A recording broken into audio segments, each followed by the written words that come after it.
Shalom, Bapak dan Ibu yang terkasih dalam nama Tuhan kita Yesus Kristus. Tuhan selalu berkarya dalam perjalanan kehidupan kita, dan Tuhan juga yang menuntun kita untuk datang bersekutu, memuji dan memuliakan namanya di hari Minggu yang kudus ini. Bapak dan Ibu, saya persilakan untuk mengambil saat teduh sejenak di hadapan Tuhan. Saat teduh dimulai.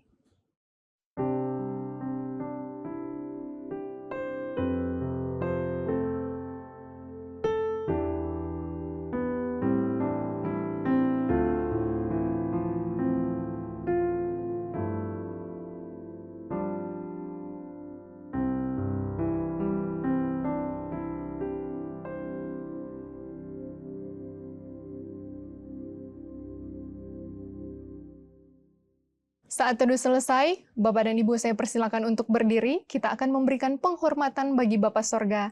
Kita nyanyikan hormat bagi Bapa Sorga.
Baik, mari kita berdoa.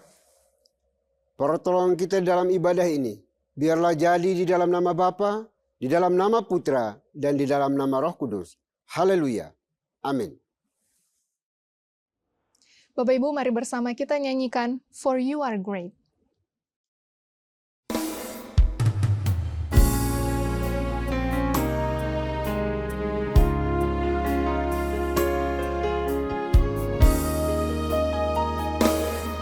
Deserve the glory and the honor.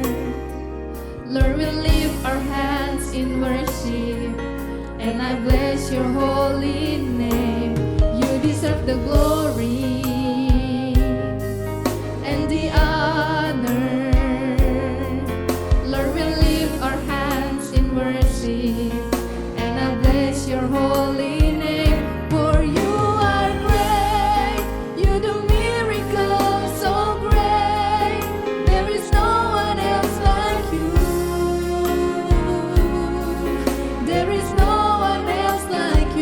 For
Bapak dan Ibu dipersilakan untuk duduk kembali.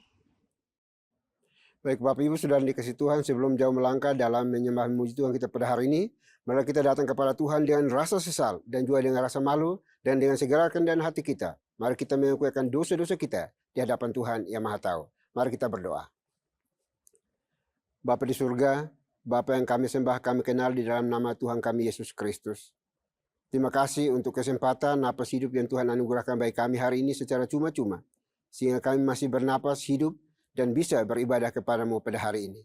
Namun sebelumnya kami mohon belas kasihan-Mu, ampuni kami dari setiap dosa, kesalahan, kebobrokan, kenajisan, pemberontakan, ketidaksetiaan, kemunafikan yang kami lakukan terhadap Engkau dan juga terhadap sesama kami. Kami mohon belas kasihan-Mu, ampuni kami, kasihani kami semua ya Bapa, yang mengaku dosanya dengan tulus, jujur, ikhlas pada hari ini dari hati kami masing-masing. Dosa yang kami perbuat terhadap suami, istri, anak-anak kami, pimpinan bawang kami, rekan-rekan sekerja sepelayan kami, siapapun yang Tuhan izinkan berrelasi dengan kami, dan kami telah menyakiti mereka, sekalipun melalui tatapan mata kami mohon belas kasihan-Mu. Ampuni kami, kasihani kami ya Tuhan. Karena kami beriman dan percaya bahwa tidak ada dosa sebesar apapun juga yang Kristus Yesus tidak sanggup dan mampu untuk mengampuninya. Dan kami juga beriman dan percaya bahwa tidak ada dosa sekecil apapun juga yang tidak membawa kami ke dalam kebinasaan. Oleh itu kami mohon ya Tuhan, ampuni kami, kasihani kami semua anak-anak-Mu yang berdosa ini ya Bapa. Dengan kuasa kasih-Mu, karena Engkau sanggup dan mampu dan mau untuk memberikan pengampunan bagi kami yang mengakui semua dosa kesalahan kami di hadapan-Mu ya Tuhan. Terima kasih Bapa, terima kasih Tuhan. Kami mampu menyembunyikan, menipu semua orang, menutupi rapat-rapat semua dosa kesalahan kami. Tetapi sesungguhnya kami tidak bisa bersembunyi di hadapan Tuhan, karena Engkau Maha Tahu, Maha Kuasa, Maha Hadir. Oleh itu kami mohon ya Tuhan, kasihani kami, ampuni kami semua umat-Mu yang hari ini merendahkan diri di hadapan-Mu, memohon belas kasihan pengampunan daripada-Mu. Terima kasih Bapa, terima kasih Tuhan. Ini doa pengakuan dosa kami yang kami naikkan hanya dalam Kristus Yesus, Tuhan dan Juru Selamat kami satu-satunya. Kami berdoa dan memohon ampun. Haleluya. Amin. Baik Bapak Ibu, kita akan masuk dalam berita pengampunan dosa. Sebagaimana firman Tuhan mengatakan, kasihanilah aku ya Tuhan, menurut kasih setiamu. Hapuskanlah pelanggaranku, menurut rahmat-Mu yang besar. Selaku pelayan Tuhan Yesus Kristus, saya memberitahukan bahwa Tuhan telah mengampuni setiap kita yang mengaku dosa-dosanya di hadapan Tuhan dalam nama Bapa, Putra, dan Roh Kudus. Amin. Bapak dan Ibu, saya undang untuk berdiri. Bersama dengan gereja-gereja segala abad dan sepanjang zaman, mari menyatakan komitmen iman dengan hati, lidah, dan bibir kita dengan mengikrarkan pengakuan iman rasuli. Aku percaya kepada Tuhan, Bapa yang Maha Kuasa, Khalik langit dan bumi, dan kepada Yesus Kristus, Anak-Nya yang tunggal Tuhan kita, yang dikandung dari Roh Kudus, lahir dari anak darah Maria, yang menderita sengsara di bawah pemerintahan Pontius Pilatus, disalibkan, mati, dan dikuburkan, turun ke dalam kerajaan maut. Pada hari yang ketiga, bangkit pula dari antara orang mati, naik ke surga, duduk di sebelah kanan Tuhan, Bapa yang Maha Kuasa. Dan dari sana ia akan datang untuk menghakimi orang yang hidup dan yang mati. Aku percaya kepada Roh Kudus, gereja yang kudus dan am, persekutuan orang kudus, pengampunan dosa, kebangkitan tubuh, dan hidup yang kekal. Amin. Bapak dan Ibu dipersilakan untuk duduk kembali. Mari kita nyanyikan pujian, Ajarku Berdiam.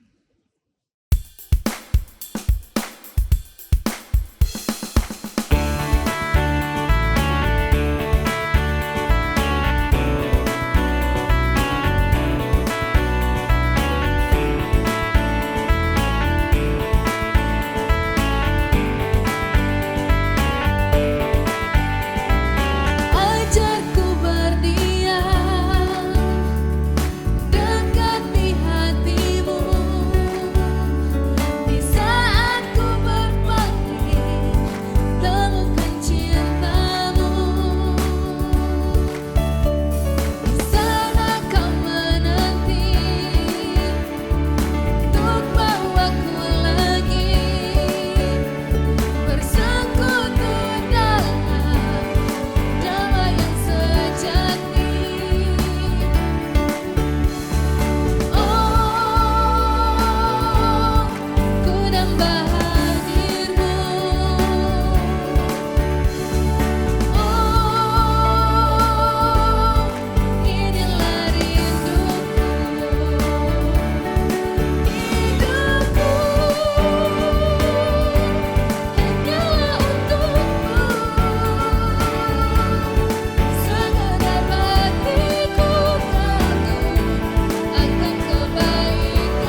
Shalom Bapak dan Ibu yang terkasih di dalam nama Tuhan kita, Yesus Kristus. Saya mengundang untuk berdiri. Saya akan membawakan Mazmur Tuhan yang diambil dari nomor 148 ayat 7 sampai dengan 14. Pujilah Tuhan di bumi, hai ular-ular naga dan segenap samudra raya. Hai api dan hujan es, salju dan kabut, angin badai yang melakukan firman-Nya. Hai gunung-gunung dan segala bukit, pohon buah-buahan dan segala pohon aras. Hai binatang-binatang liar dan segala hewan, binatang melata dan burung-burung yang bersayap. Hai raja-raja di bumi dan segala bangsa, pembesar-pembesar dan semua pemerintah dunia. Hai taruna dan anak-anak dara, orang tua, dan orang muda. Biarlah semuanya memuji-muji Tuhan, sebab hanya namanya saja yang tinggi luhur, keagungannya mengatasi bumi dan langit. Ia telah meninggikan tanduk umatnya, menjadi puji-pujian bagi semua orang yang dikasihinya. Bagi orang Israel, umat yang dekat kepadanya. Haleluya. Demikianlah Mazmur Tuhan, haleluya, amin. Bapak dan Ibu dipersilakan untuk duduk kembali. Bapak Ibu, tibalah saatnya kita akan merenungkan kebenaran firman Tuhan, namun sebelum itu mari kita nyanyikan Kuasa-Mu Terlebih Besar.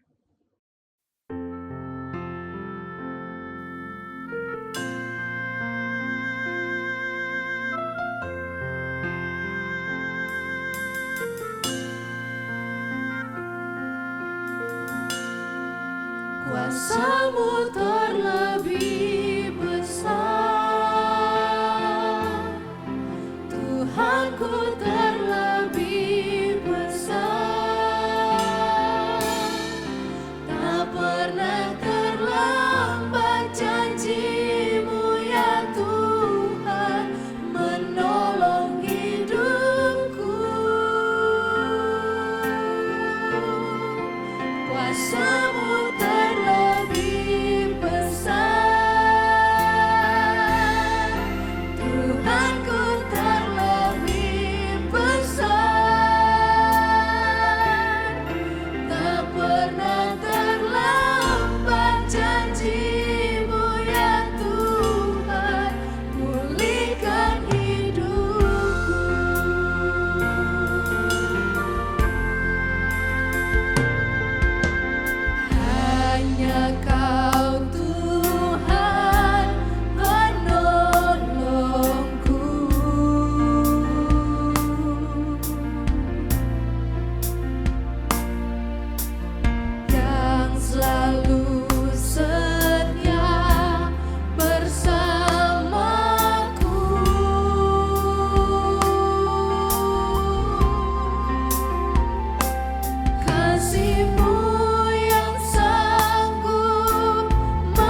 Shalom, Bapak dan Ibu yang terkasih, dalam nama Tuhan kita Yesus Kristus, saya mengundang untuk berdiri.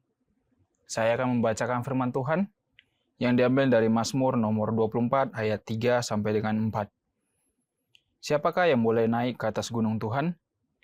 Siapakah yang boleh berdiri di tempatnya yang kudus? Orang yang bersih tangannya dan murni hatinya, yang tidak menyerahkan dirinya kepada penipuan dan yang tidak bersumpah palsu. Demikianlah firman Tuhan. Haleluya. Amin. Bapak dan Ibu dipersilakan untuk duduk kembali. Shalom Bapak Ibu yang kasih Tuhan. Hari ini kita berbincang satu tema yang luar biasa, yaitu kemuliaan dalam hidup yang murni. Saya ulangi, kemuliaannya dalam hidup yang murni, yang terambil dari Mazmur 24 ayat 3 sampai 4. Sebelumnya kita memohon hikmat Tuhan, pertolongan Tuhan untuk memimpin kita dan anugerah Tuhan agar kita dapat mendengarnya dengan baik dan melakukannya dalam hidup kita sehari-hari. Mari kita berdoa. Bapa di dalam surga, Tuhan sumber segala kebaikan, sumber hikmat, dan sumber segala anugerah dalam kehidupan kami. Hari ini kami mau mendengarkan firman-Mu, kiranya firman-Mu menjadi pelita dalam hidup kami, dan firman-Mu itu disempurnakan di dalam anugerah-Mu, agar kami dapat mengerti apa yang disampaikan pada hari ini, bahkan kami diberikan anugerah juga untuk kami dapat melakukannya dalam kehidupan kami sehari-hari, agar kami tidak hanya menjadi pendengar firman, tetapi menjadi pelaku firman, bahkan menjadi terang di tengah-tengah dunia yang gelap ini. Terima kasih Tuhan, kami percaya pimpinan-Mu, penyertaan-Mu, urapan Roh Kudus-Mu menyertai pemberitaan firman pada hari ini. Hanya dalam nama Tuhan Yesus, Tuhan dan Juru Selamat kami yang hidup, kami menyerahkan pemberitaan firman ke dalam tangan pertolongan Tuhan. Haleluya, amin. Shalom Bapak Ibu yang kasih Tuhan. Hari ini kita akan menggali tema yang tadi saya katakan yang luar biasa, yaitu kemuliaan dalam hidup yang murni. Bapak Ibu yang kasih Tuhan, bahwa dalam tema ini kita diberikan satu pemikiran yang tegas, bahwa hidup yang murni itu mendatangkan satu berkat. Hidup yang suci mendatangkan satu berkat. Hidup yang tidak tercampur dengan hal-hal yang tidak berkenan di hadapan Tuhan, itu mendatangkan berkat. Kenapa? Karena kemuliaan bicara tentang derajat yang tinggi, martabat yang tinggi, kedudukan yang tinggi, yang kita peroleh bukan hanya dari manusia, tapi dari Tuhan yang adalah pencipta kita, pemimpin kita, dan juga Tuhan di atas segala Tuhan. Oleh karena itu, ketika kita hidup murni dalam kehidupan kita, kita mendapatkan berkat yang luar biasa, yaitu kemuliaan, di mana kita mendapatkan kedudukan yang tinggi, derajat yang tinggi, martabat yang tinggi, kedudukan yang dianggap pantas untuk dipuji oleh siapa? Oleh Tuhan. Ini satu apresiasi yang luar biasa yang kita dapat kalau kita hidup kudus, hidup murni, hidup tidak tercampur oleh sesuatu atau apapun yang tidak berkenan di hadapan Tuhan. Oleh karena itu kita akan menggali tema ini satu persatu dengan sistematis supaya kita dapat mendapatkan pengertian yang baik. Pertama, kita tetap harus belajar dari bagian pertama, yaitu latar belakang. Kenapa? Saya selalu ingin mengatakan bahwa semua pernyataan tulisan dalam kitab suci ini harus dilihat dari latar belakang. Karena dengan latar belakang kita bisa menangkap tafsiran, maksud daripada sang penulis. Bapak yang kasih Tuhan, Mazmur 24 ini, ayat 3 dan 4 ini bicara tentang satu keadaan di mana Daud merasakan suatu sukacita yang besar. Daud merasakan kegembiraan yang besar. Kenapa? Karena Daud sedang merayakan pemindahan tabut Tuhan dari rumah Obed-Edom ke Gunung Sion di Yerusalem. Ini satu pernyataan, suatu keadaan, suatu peristiwa yang besar. Kenapa? Karena kehadiran tabut Tuhan ini menjadi kepastian buat umat Tuhan. Menjadi tanda buat umat Tuhan bahwa Tuhan berserta, Tuhan bersama, Tuhan ada di tengah-tengah umatnya. Khususnya ditempatkan di Gunung Sion yang ada di Yerusalem. Oleh karena itu Daud bersukacita.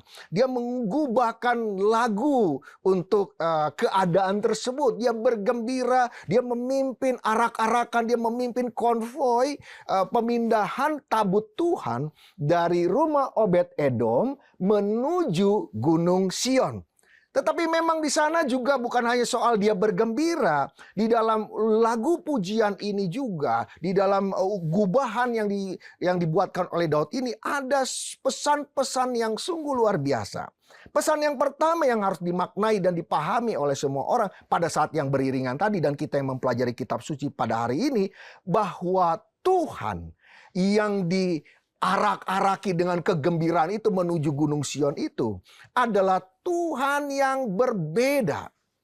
Tuhan yang berdaulat. Tuhan yang segala alam semesta ini dan isinya, bahkan dunia beserta isinya itu adalah ciptaannya, miliknya, dan dalam penguasaannya. Wah, ini luar biasa. Jadi dalam ungkapan kegembiraan itu dia bukan hanya bersenang-senang, berloncat-loncat, saya tidak, tetapi dia fokus bahwa yang dia iring-iringi menuju Gunung Sion ini adalah tabut Tuhan. The presence of God itu, kehadiran Tuhan yang mulia, yang suci, yang kudus. Tuhan yang mana? Tuhan yang memiliki seluruh bumi dengan isinya.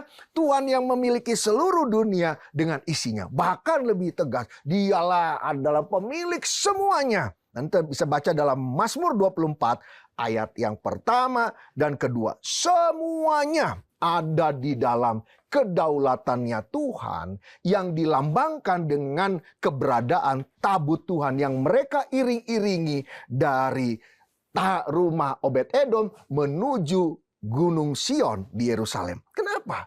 Karena kehadiran Tuhan memberikan mereka kelegaan. Karena kehadiran Tuhan dan kebersamaan Tuhan, Tuhan yang Immanuel, Tuhan yang bersama dengan kita itu memberikan kepastian buat mereka bahwa mereka tidak perlu takut lagi. Karena Tuhan yang adalah pemilik pencipta bumi dengan isinya, Tuhan yang menciptakan dan memiliki dunia dengan isinya itu bersama mereka. Sehingga mereka bersorak-sorai. Kenapa? Mereka memiliki satu keyakinan iman yang penuh bahwa mereka tidak perlu takut lagi. Mereka akan hidup dalam kemenangan demi kemenangan selama mereka hidup di dalam perintah Tuhan, dalam kehendak Tuhan, di dalam rencana Tuhan. Pasti mereka akan mengalami pemeliharaan Tuhan, providensianya Tuhan. Dan mengalami semua berkat-berkat Tuhan dalam kehidupan mereka. Selama mereka hidup dalam rencana Tuhan, maka Tuhan pasti akan menjaga, memelihara, dan memberi kemenangan buat mereka. Itulah suasana dari Mazmur 24.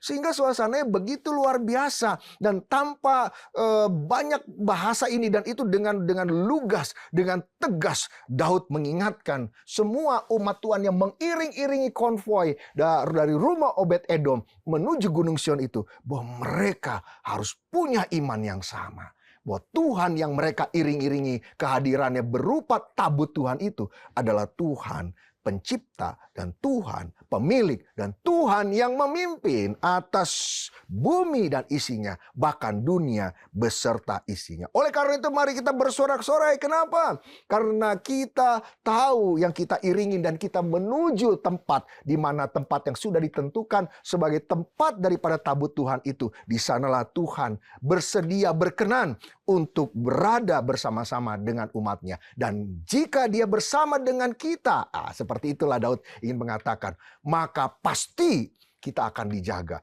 pasti kita akan ditolong, pasti kita akan dilindungi, pasti kita akan diberkati dengan semua kebaikan demi kebaikan. Karena Tuhan tidak pernah berbuat jahat kepada umatnya. Tuhan selalu punya rencana yang indah atas umatnya. Itu yang menjadi latar belakang daripada kisah dari Mazmur 24 ayat 3 dan 4. Kita melihat itu dari pasal 1 dan 2 bahwa mereka sedang bergembira, dan ini merupakan pujian yang dibuatkan atau digubahkan oleh Daud untuk menggambarkan semaraknya mereka, kegembiraan hati mereka, bersukacitanya hati mereka, dan penuh dari keyakinan mereka bahwa Tuhan sudah bersama kami. Wah, kami senang sekali, puji Tuhan, karena Tuhan bersama kami. Dan kami akan iring-iringi sampai ke tempat yang ditentukan di Gunung Sion dengan penuh keyakinan, tanpa ada kekhawatiran bahwa Tuhan di depan kami, siapakah lawan kami. Itu menjadi suatu sorak-sorai yang luar biasa dari Mazmur 24 ayat ketiga. Sebelumnya kita belajar tentang latar belakang yang pertama. Kemudian yang kedua, pada bagian ini kita akan masuk ke dalam ayat yang menjadi tema perikop pada hari ini. Bahwa tempat hadirat Tuhan itu suci, kudus, mulia. Dan dia hanya boleh didatangi oleh orang yang satu. Di sana dikatakan tangannya bersih. Yang kedua, murni hatinya. Saudara yang kasih Tuhan, saudara, kalau kita ambil gambaran secara manusia saja ya, kita ambil gambaran secara manusia, tidak setinggi Tuhan, tidak sehebat Tuhan. Kita misalnya ingin bertemu seorang gubernur saja, begitu ya. Tentu ada kualifikasinya, ada syarat-syaratnya, ada protokolernya, ada hal-hal yang harus dipenuhi oleh orang-orang yang ingin bertemu dengan gubernur. Misalnya, gubernur itu memang merencanakan dan berkenan untuk menemui si A. Maka si A ketika ingin bertemu dengan gubernur, dia diperkenankan. Kalau kita naikin lagi lebih tinggi lagi kepada presiden, gitu ya. Maka presiden juga pada dasarnya demikian, bahwa dia hanya akan menerima orang atau lembaga yang memang dia setujui. Berkenan dia untuk menerima orang atau lembaga tersebut.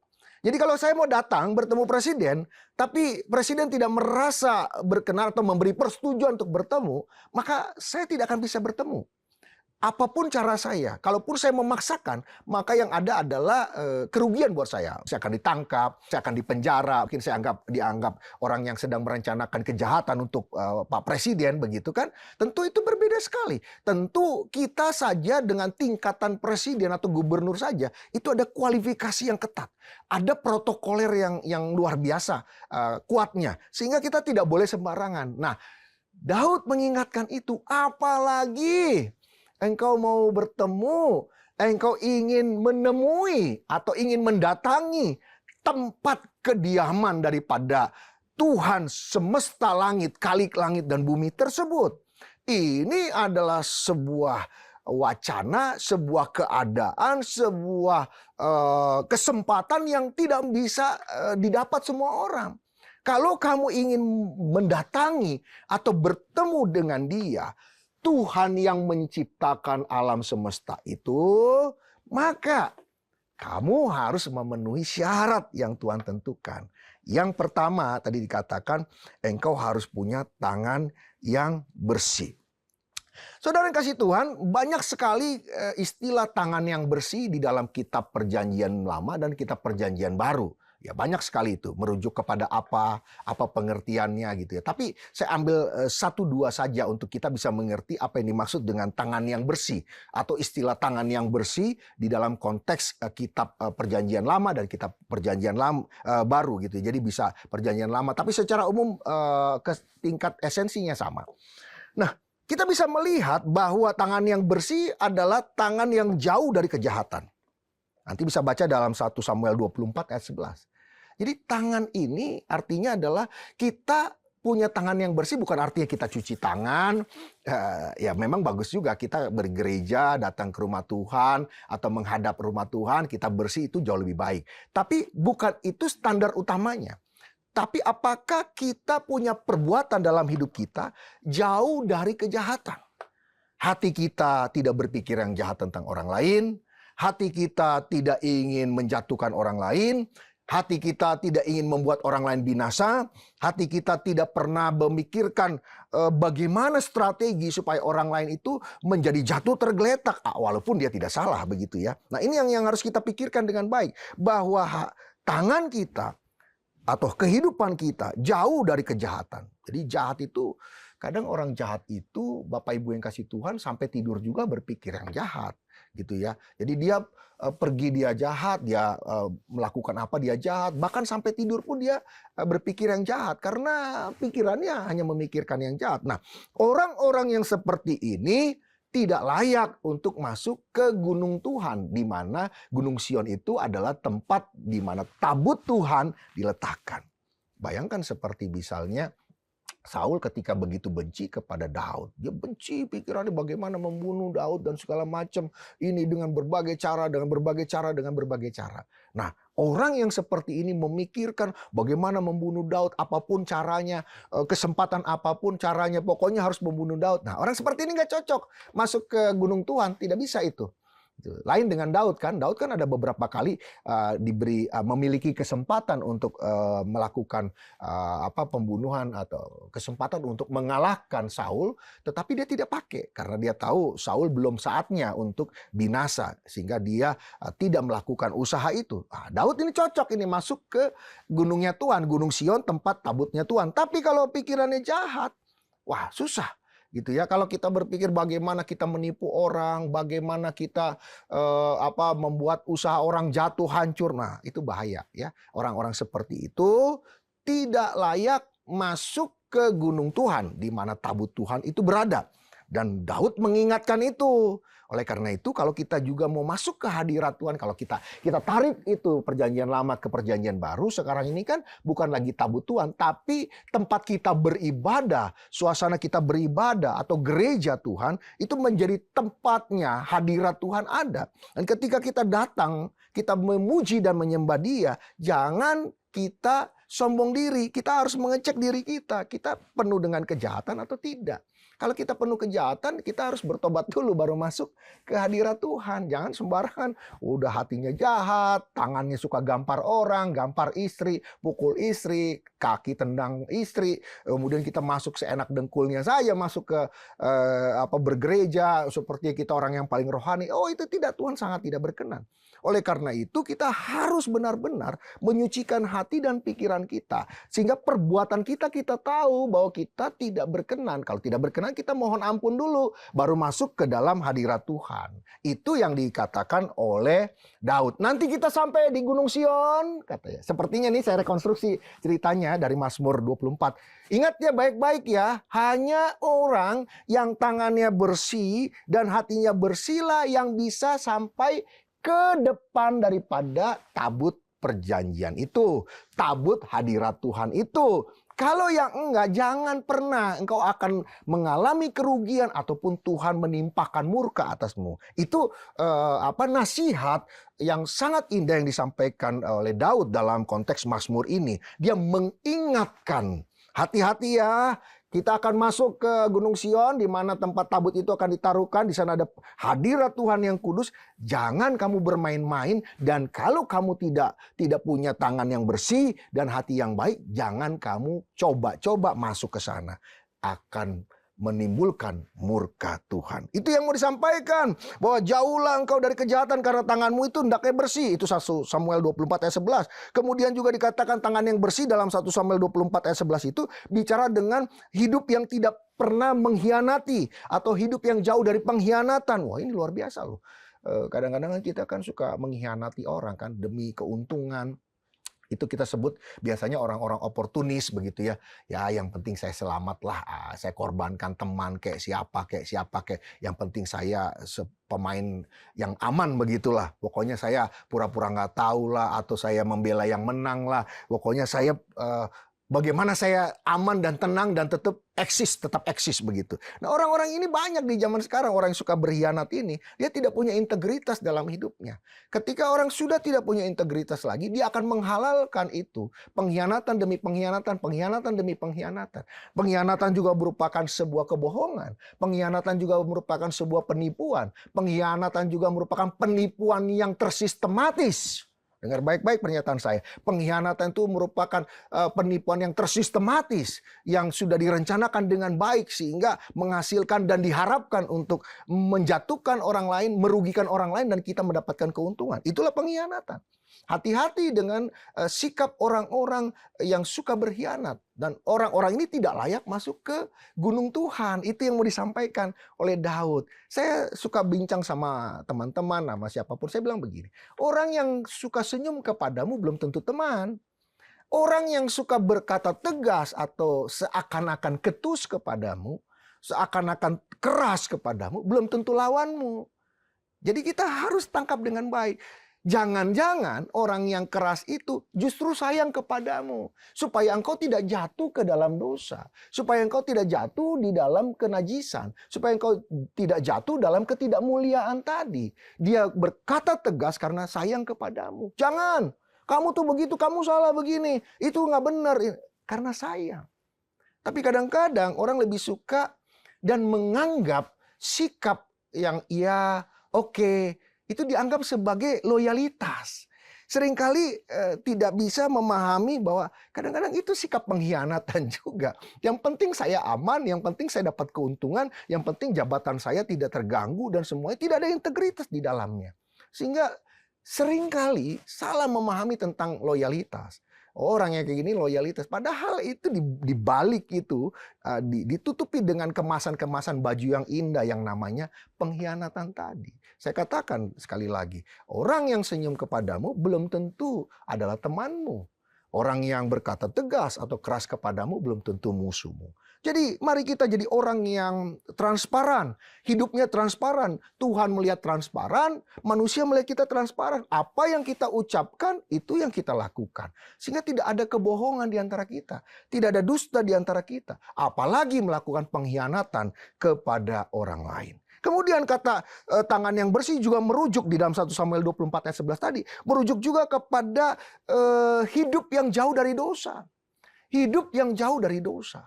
Jadi orang yang bisa masuk atau orang yang boleh mengantar tabut Tuhan sampai ke Gunung Sion hanyalah orang-orang yang hidupnya jauh dari dosa. Atau menjauhi dosa. Atau tidak menyukai dosa. Atau sama sekali membenci dosa. Nah inilah orang-orang yang layak berkenan masuk ke hadirat Tuhan tadi. Seperti saya katakan tadi, ada kualifikasi dari presiden mengatakan, oh ini orang nih boleh masuk ketemu saya. Karena kalau saya bertemu dengan dia, saya mendapatkan kemanfaatan dari dia. Dan saya melihat ada hal yang baik, yang positif dari dia. Tentu ada pandangan seperti itu. Maka demikian juga Tuhan, dia akan menemui orang-orang yang tidak mencemari hadiratnya yang kudus. Orang-orang yang tidak mencemari hadiratnya yang mulia. Di mana di sana tidak ada dosa, tidak ada kejahatan. Dia tidak mau dan tidak akan pernah izinkan hadiratnya dikotori oleh sikap-sikap seperti itu. Oleh karena itu Daud mengingatkan dengan tegas. Orang yang bisa masuk ke rumah Tuhan, ke dalam hadiratnya, bertemu dengan Tuhan di mana di Gunung Sion pada saat itu Gunung Sion adalah orang yang tangannya bersih. Kemudian juga tangan yang bersih, istilah tangan yang bersih itu merujuk juga dari kata, nanti bisa baca dalam Ayub 16 ayat 17, merujuk kepada sikap hati yang jauh dari kelaliman, jauh dari kekejaman, jauh daripada kebencian yang dendam yang jahat. Begitu. Jadi kelaliman itu seseorang yang tentu punya kuasa. Jadi kalau saya katakan apakah orang yang dibawa melakukan kelaliman? Tidak. Kelaliman itu pada umumnya dilakukan oleh orang yang punya kuasa lebih dibandingkan orang lain. Dan dia melakukan kelaliman kepada orang yang dianggap kuasanya lebih kecil. Memperbudak dan kejam kepada orang lain, jahat sejahat-jahatnya, lalim gitu ya, sampai orang itu menderita, mengalami kesusahan yang besar tanpa tahu apa kesalahannya, tanpa tahu apa yang dia dapat dengan kesusahan itu. Kita benar-benar memeras tenaga dia, menjahati dia, bukan memperdayakan orang itu lalim ya. Orang ini tidak bisa masuk ke gunung Tuhan. Orang ini tidak akan pernah diizinkan Tuhan masuk ke gunung Tuhan. Walaupun suasananya bersorak-sorai, Daud ingin mengatakan, oke, kita sorak-sorai, tapi ingat, itu tidak boleh dikompromikan tentang kebenaran itu. Bahwa engkau harus tangannya bersih. Engkau jauh daripada dosa, engkau jauh dari kejahatan, engkau jauh dari pengkhianatan, engkau jauh dari kelaliman, dan semua dosa-dosa yang lain.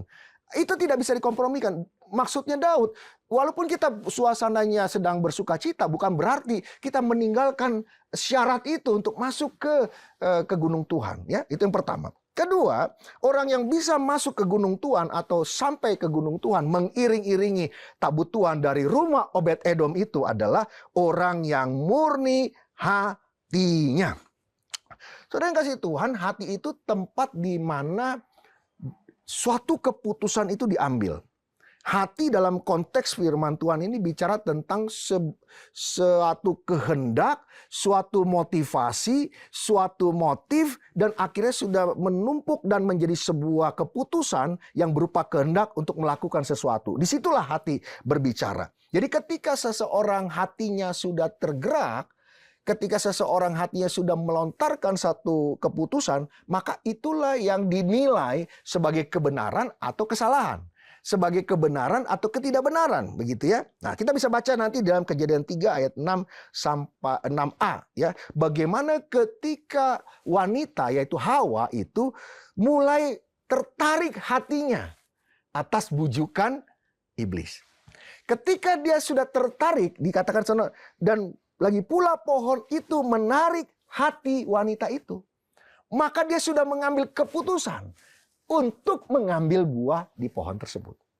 Jadi hati itu di sanalah asal muasal dari motif, motivasi, pikiran, dan juga akhirnya nanti berbuah di dalam bentuk yang namanya kehendak. Di sanalah Tuhan menilai apakah dia hidup dalam kebenaran atau tidak. Dari mana? Dari hati orang itu.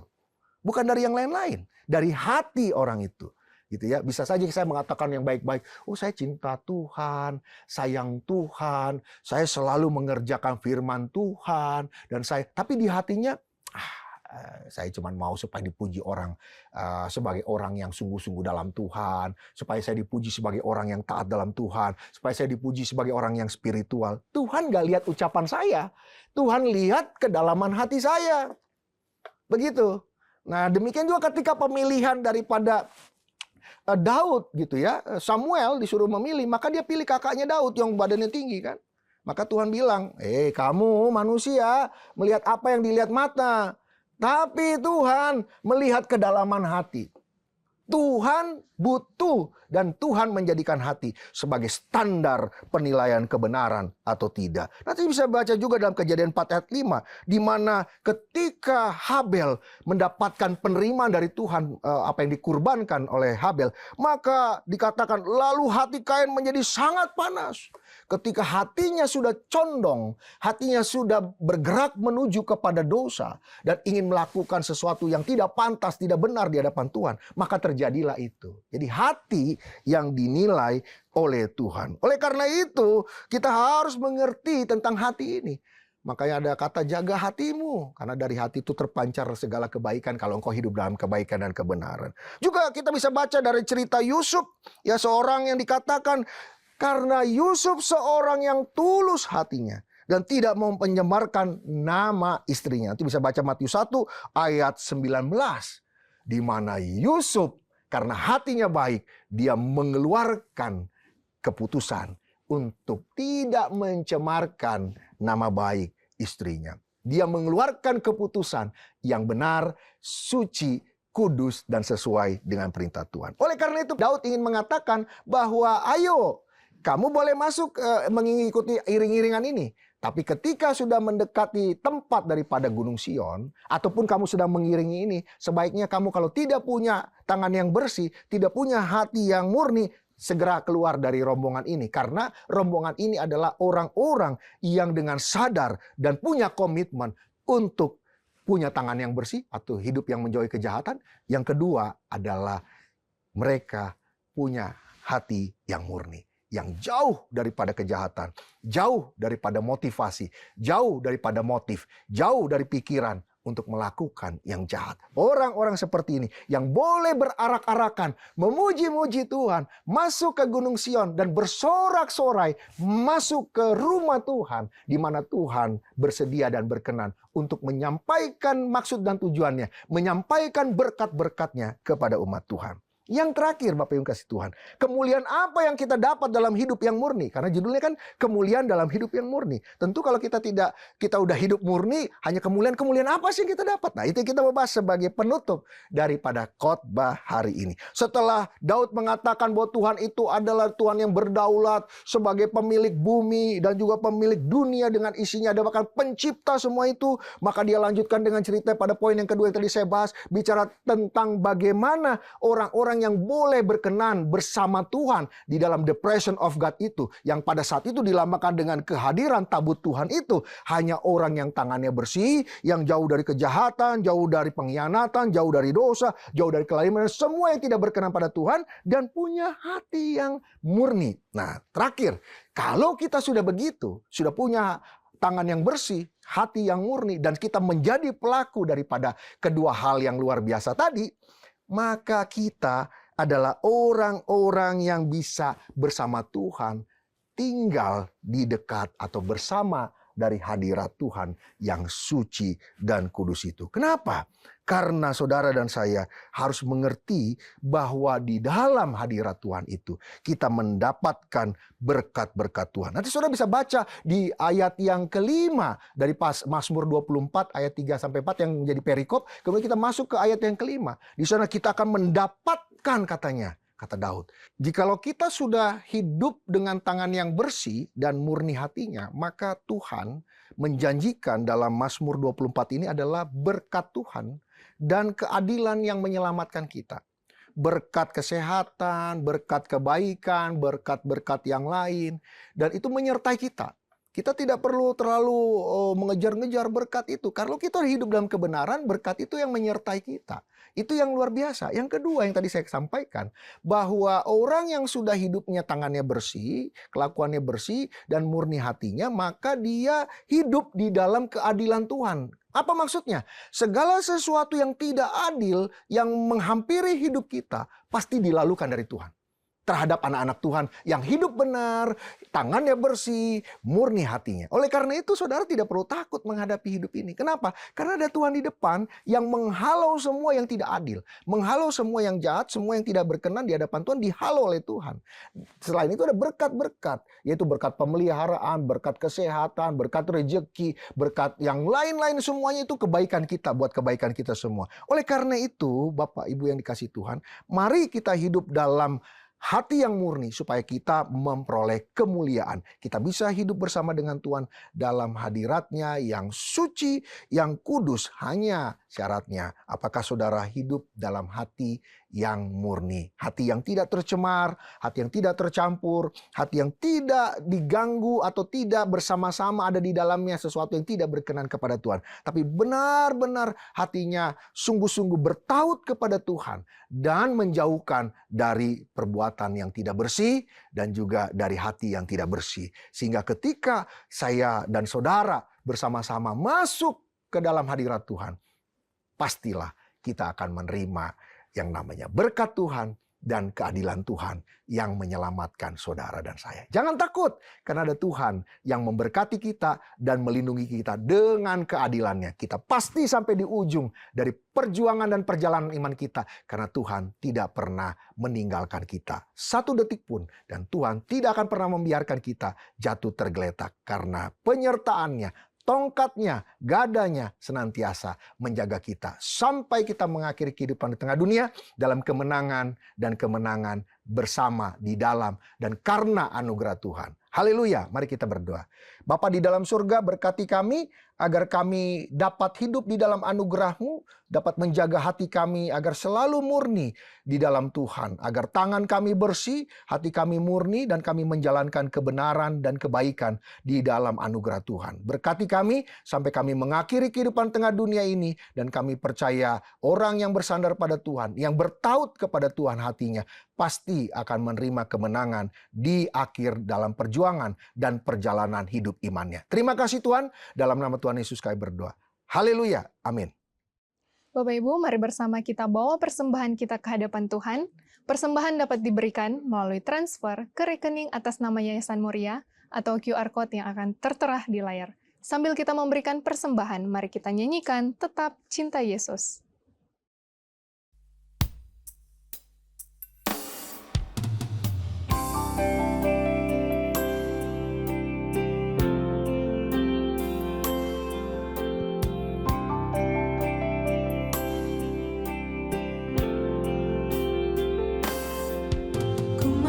Cinta Yesus selamanya.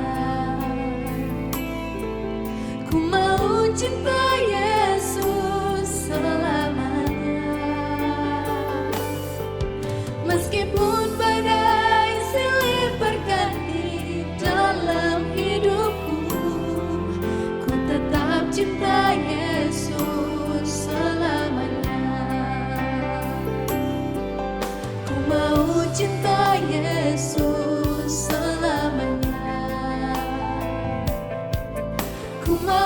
cinta Yesus selamanya. Meskipun badai silih berganti dalam hidupku, ku tetap cinta Yesus selamanya. Ya Aba, Bapa, ini aku anakmu, layakkanlah seluruh hidupku. Ya Aba, Bapa, ini aku anakmu, pakailah sesuai dengan rencanamu. Ya Aba, Bapa, ini aku anakmu, layakkanlah seluruh hidupku. Ya Aba, Bapa, ini aku anakmu, pakailah sesuai dengan rencanamu. Pakailah sesuai dengan rencanamu. Pakailah sesuai dengan rencanamu.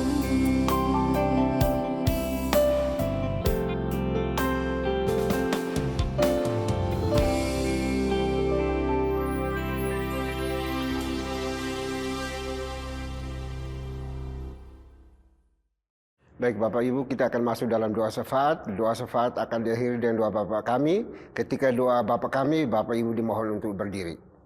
Mari kita berdoa. Bapa di surga, Bapa yang kami sembah, kami kenal di dalam Kristus Yesus Tuhan kami. Terima kasih untuk anugerah cinta kasih baik kami, di mana Tuhan izinkan kami bernapas dan hidup hari ini. Dan kami diberikan waktu untuk bisa beribadah bersama Engkau ya Tuhan. Terima kasih Bapa, kami berdoa, bersyukur karena Tuhan begitu peduli dan begitu baik bagi kami semuanya.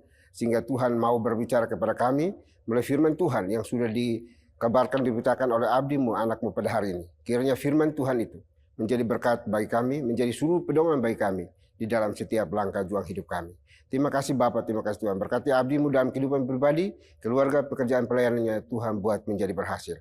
Dan kiranya firman Tuhan ini tidak berlalu begitu saja, melainkan mendapat tempat di hati kami masing-masing, dan lebih daripada itu, mampukan kami untuk melakukannya dengan benar, dengan baik, di dalam setiap langkah juang hidup kami masing-masing pribadi. Terima kasih Bapak, terima kasih Tuhan. Juga berdoa pada saat ini ya Tuhan, menyerahkan gereja ini ke dalam tangan kasih-Mu. Tuhan berkatilah gereja-Mu pada saat ini, di berbagai wilayah tempat yang ada, di seluruh pelosok tanah air Indonesia. Tuhan Engkau berkati. Supaya apapun yang dilakukan oleh para pelayan Tuhan, abdi-abdi Tuhan, semuanya dilakukan dalam takut akan Engkau ya Tuhan. Firman Tuhan yang disampaikan, dikabarkan, diberitakan pun boleh diresponi dengan benar dan baik, dan boleh menyenangkan dan memuliakan nama-Mu ya Tuhan. Terima kasih Bapak di surga, terima kasih. Kami berdoa untuk seluruh anggota gereja di berbagai wilayah tempat juga. Tuhan berkati mereka semuanya, sehingga mereka juga terus beriman, berharap, bergantung, tetap teguh setia kepada Tuhan di dalam menghadapi berbagai tantangan, rintangan, godaan yang menghalang setiap langkah juang kami masing-masing pribadi. Tuhan, kami beriman dan percaya bahwa Engkau selalu bersama kami. Engkau tidak pernah meninggalkan kami di dalam setiap permulaan kami pribadi lepas pribadi. Bahkan Engkau akan membuatkan jalan bagi kami yang sudah menghadapi jalan buntu dalam hidup ini. Karena Engkau jalan kebenaran dan hidup itu sendiri bagi setiap kami yang berseru, berharap, bergantung kepadamu. Terima kasih Bapak, terima kasih Tuhan. Juga berdoa hari ini Tuhan untuk anak-anak-Mu di dalam setiap pekerjaan pelayanan mereka. Tuhan berkati.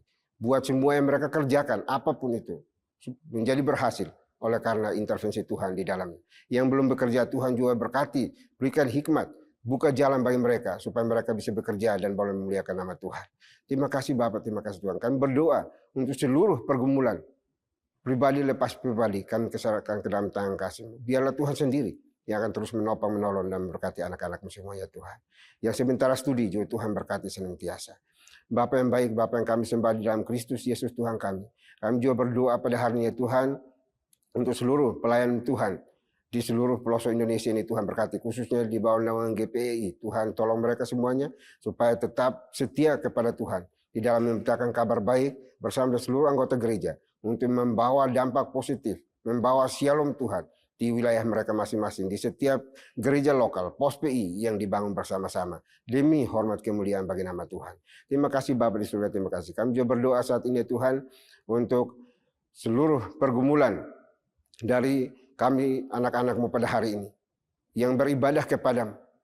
Tuhan, Engkau tahu apa yang kami gumuli, apa yang kami butuhkan pada hari ini. Kami pertaruhkan ke dalam tangan kasih. Biarlah Tuhan sendiri yang akan mewujud nyatakan di dalam setiap langkah juang hidup kami, sehingga kami tetap berserah, berharap, bergantung hanya kepada-Mu ya Tuhan.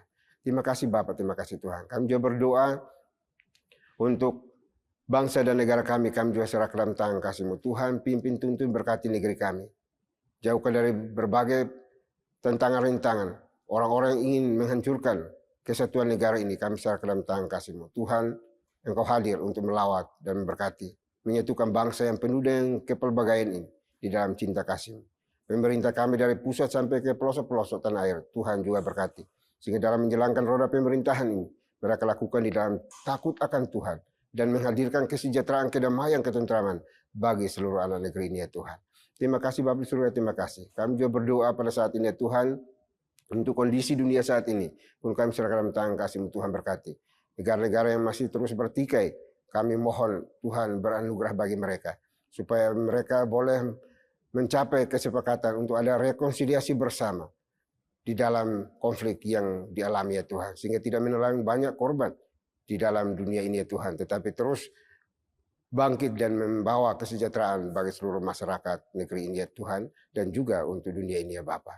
Terima kasih Bapak, sudah terima kasih. Kami juga berdoa pada saat ini Tuhan, sekali lagi menyerahkan gereja ini ke dalam tangan kasih-Mu. Tuhan pimpin, berkati, agar gereja ini terus bertumbuh secara kualitas dan juga kuantitasnya, sehingga nama Tuhan yang dipuji, diagungkan, dan dipermuliakan. Terima kasih Bapak di surga, terima kasih. Ini doa kami, doa yang jauh dari sempurna. Akan kami akhiri dengan doa yang telah Tuhan Yesus ajarkan kepada kami. Demikian. Bapa kami yang di surga, dikuduskanlah nama-Mu. Datanglah kerajaan-Mu, jadilah kehendak-Mu di bumi seperti di surga. Berikanlah kami pada hari ini makanan kami yang secukupnya. Dan ampunilah kami akan kesalahan kami, seperti kami juga mengampuni orang yang bersalah kepada kami. Dan janganlah membawa kami ke dalam pencobaan, tetapi lepaskanlah kami daripada yang jahat. Karena Engkau yang punya kerajaan, dan kuasa, dan kemuliaan, sampai selama-lamanya. Amin. Masih tetap berdiri dan mari bersama kita bacakan nats pedoman hidup baru yang diambil dari 1 Tawarikh pasal 16 ayat 24 dalam hitungan yang ketiga. 1, 2, 3. Ceritakanlah kemuliaannya di antara bangsa-bangsa dan perbuatan-perbuatannya yang ajaib di antara segala suku bangsa. Doksologi.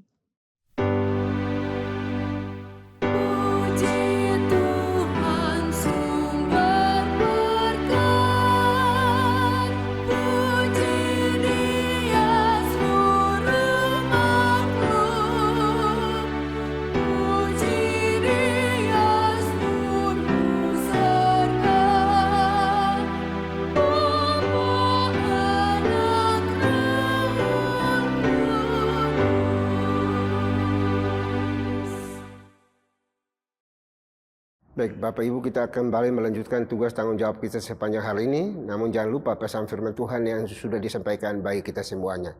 Jadilah pelaku-pelaku kebenaran firman Tuhan dimanapun kita berada. Persiapkan hati kita dan terimalah berkat Tuhan.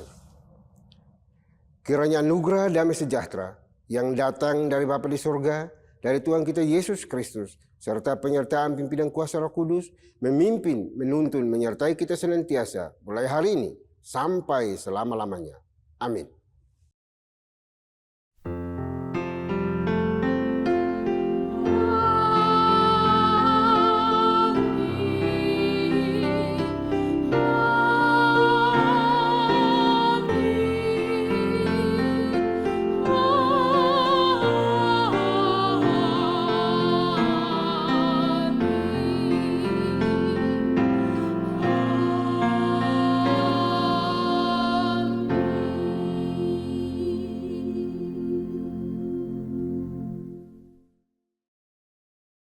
Haleluya, pujilah nama Tuhan, ibadah kita hari ini telah selesai. Bapak dan Ibu, saya persilakan untuk duduk kembali dan mengambil saat teduh di hadapan Tuhan. Tuhan Yesus memberkati kita semua. Shalom dan selamat hari Minggu.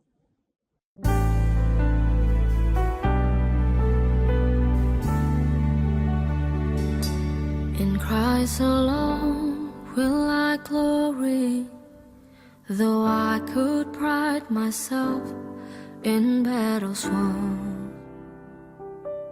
For I've been blessed beyond measure, and by His strength alone I overcome. Oh, I could stop and count successes like diamonds in my hands, but those trophies could not equal to the grace by which I stand. In Christ alone I place my trust and find my glory in the power of the cross. In every victory, let it be said of me, my source of strength, my source of hope is Christ alone.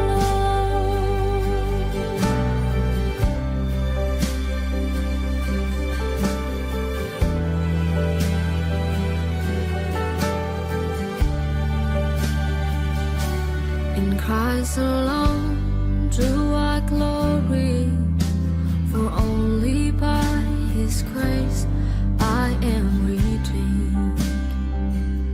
For only His tender mercy could reach beyond my weakness to my need. And now I seek no greater honor than just to know Him more, and to count my gains but losses to the glory